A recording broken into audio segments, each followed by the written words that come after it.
মহরম মাস একটি ঐতিহাসিক মাস,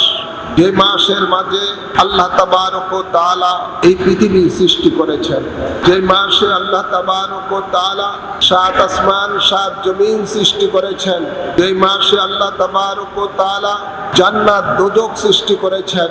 যে মাসে আল্লাহ তাবারক ও তাআলা আদম আলাইহিস সালামকে সৃষ্টি করেছেন, যে মাসে আল্লাহ তাবারক ও তাআলা আদম আলাইহিস সালামকে জান্নাতের মধ্যে প্রবেশ করেছেন, যে মাসে আল্লাহ তাবারক ও তাআলা আদম আলাইহিস সালামকে জমিনের মধ্যে প্রেরণ করেছেন, যে মাসে আল্লাহ তাবারক ও তাআলা আদম আলাইহিস সালামকে ইন্তেকাল দান করেছেন, যে মাসে আল্লাহ তাবারক ও তাআলা ইব্রাহিম খলিলুল্লাহকে নমরুদের আগুন থেকে নাজাত দান করেছেন, যে মাসে আল্লাহ তাবারক ও তাআলা মূসা আলাইহিস সালামকে নীল দরিয়া পার করিয়ে দিয়েছেন, এই মাসে আল্লাহ তাবারক ও তাআলা ইয়াকুব আলাইহিস সালামের অন্ধ চক্ষুকে ভালো করে দিয়েছেন।